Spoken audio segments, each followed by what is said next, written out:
ഒരു special performance ആണ് വരുന്നത്. സാധാരണ ഈ സ്പെഷ്യൽ പെർഫോമൻസിന്റെ ആ ഒരു സെഗ്മെന്റ് മിക്കപ്പോഴും 1 man ഷോസ് ആയിരിക്കും, ഒരാൾ മാത്രമാണ് വരുന്നത്. പക്ഷെ ഇന്നൊരു പ്രത്യേകതയുണ്ട്. ഇന്ന് ഇങ്ങോട്ടേക്ക് വരുന്നത് 2 പേരാണ്, രാജേഷ് കൊല്ലം ആൻഡ് വിപിൻ മൂവാറ്റുപുഴ.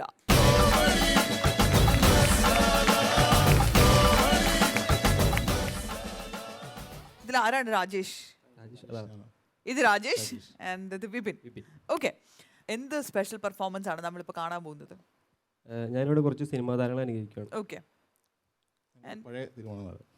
പഴയകാല സിനിമാമാരാണ്. Okay, and Vipin? ഞാനും പഴയത് പുതിയതായ രണ്ടുപേരും സ്റ്റാർസ് ആണ് ചെയ്യാൻ പോകുന്നത് അല്ലേ? ഓക്കെ, ശരി, അപ്പൊ തുടങ്ങി. ആദ്യമായിട്ട് ജോക്കർ സിനിമയിലെ ബഹദൂർക്ക. ജോക്കർ സിനിമയിലെ ബഹദൂർക്ക. ഓക്കെ.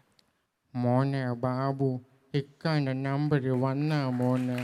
കോമാളികൾ കരയാൻ പാടില്ല, ചിരിക്കണം. എൻ്റെ പൊന്നെ ഏമാനെ, എൻ്റെ കുഞ്ഞിനെങ്ങ് താഴെ. ആ, സൂപ്പർ. വിപിൻ? ഞാൻ ചെയ്യുന്നത് സുരേഷ് കൃഷ്ണ സൗണ്ടാണ്. സുരേഷ് കൃഷ്ണയുടെ എന്റെ ജോലി പഠിപ്പിക്കല, അതെനിക്ക് കയ്യോ കാലോ തട്ടിയൊന്നോ മുട്ടിയൊന്നൊക്കെ ഇരിക്കും. അതിനൊക്കെ മറ്റേ അർത്ഥം വെച്ച് കാണുന്നത് അവരുടെ മനസ്സിലിപ്പതായ കൊണ്ടാ. പിന്നെ ഇതിന്റെയൊക്കെ പേരും മാപ്പ് കോപ്പയ്യെന്ന് പറഞ്ഞ് പള്ളിക്കൂടത്തിൽ പട്ടി പോലും കയറാമെന്നുണ്ടെങ്കിൽ രമേശ് എന്റെ പട്ടി പറയും മാപ്പ്.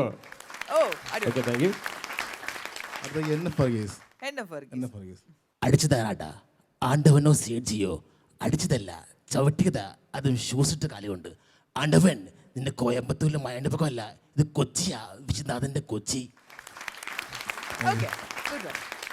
അടുത്ത ഈ സുരേഷ് കൃഷ്ണ ഡയലോഗ് നമുക്ക് ശശി കല്ലിക സാർ പറഞ്ഞെങ്കിലും,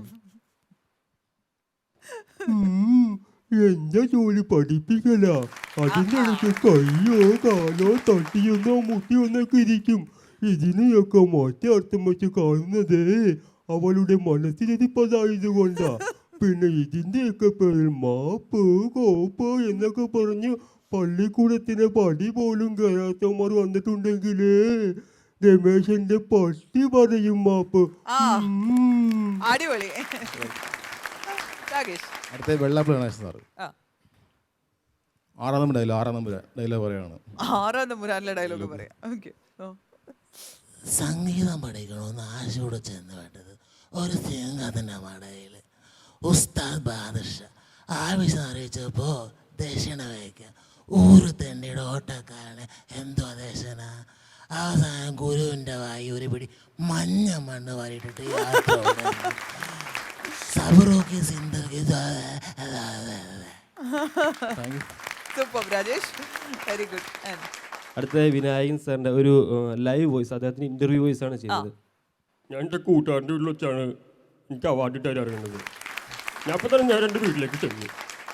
അവിടെ ചെന്നപ്പോൾ പത്രക്കാരും ആൾക്കാരുടെ വീട്ടിൽ കൂട്ടിയേക്കാണ്. അപ്പോൾ അവരെന്നെ കണ്ടപ്പോൾ പറഞ്ഞു എൻ്റെ അമ്മേനെ കെട്ടിപ്പിടിക്കണമെന്ന്. ഞാൻ എൻ്റെ അമ്മ എന്നെ കെട്ടിപ്പിടിക്കണം, എനിക്ക് എൻ്റെ അമ്മ സ്നേഹിക്കണം, അത് മറ്റുള്ളവർ കാണിക്കേണ്ട കാര്യമൊന്നുമില്ല എനിക്ക്. അപ്പോൾ അവരെന്നോട് പറഞ്ഞു അമ്മയ്ക്ക് ജിലേബി കൊടുക്കണമെന്ന്. എൻ്റെ അമ്മയ്ക്ക് ഷുഗറിലാണ്, ഷുഗറിൽ നമുക്ക് ജിലേബി കൊടുത്തിട്ട് തലറിങ്ങുണ്ടായി പിന്നെ ഞാനെടുത്ത് തന്നെ കൊണ്ടുവരും. അതിൻ്റെ ആവശ്യമില്ല, ഞാനത് അവർക്ക് പത്രക്കാർക്ക് എന്തെങ്കിലുമൊക്കെ ആഡ് വേണമെങ്കിൽ അത് അവരോട് ചോദിച്ചാൽ മതി. അല്ലാണ്ട് ഞാൻ അവർക്ക് വേണ്ടി ഇതാ ഇങ്ങനെ ഇന്ന് കാണിക്കേണ്ട കാര്യമില്ല അദ്ദേഹത്തൊന്നും. Very good, very good, brilliant. ശ്വാസകോശം ഗോപൻ സാർ. ശ്വാസകോശം ഗോപൻ സാർ. ഓക്കെ. ആരാണ് സന്തോഷം ആഗ്രഹിക്കാത്തത്? ഈ ലോകത്തിന് എന്ത് പറ്റി? ഒരിടത്ത് ചാരം, ഒരിടത്ത് പൊക്ക. നിങ്ങൾ ആര് എന്താണ് കൈയടിക്കാതെ നോക്കിയിരിക്കുന്നത്? കൈ അടിച്ചാലും. Okay Rajesh, good job. എന്റെ സ്റ്റാർസും കഴിഞ്ഞോ? ഓക്കെ, പക്ഷെ ചെയ്തതെല്ലാം അസലായിരുന്നു, ബ്രില്യൻ്റ് ആയിരുന്നു. എന്ത് പറയുന്നു നമ്മുടെ യുവ കലാകാരന്മാരുടെ പെർഫോമൻസിനെ കുറിച്ച്? മറ്റു 2 യുവ കലാകാരന്മാർ എന്ത് പറയുന്നു? അല്ല, നിങ്ങൾക്ക് കോംപ്ലക്സ് അടിക്കാൻ പാടില്ലല്ലോ.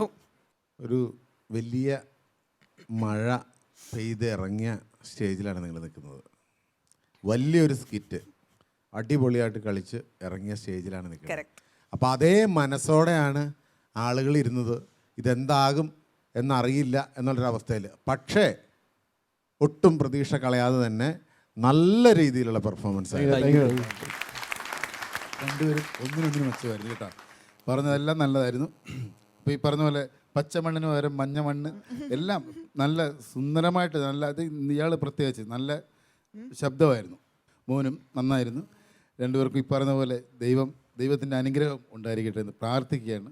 Thank you. Thank you okay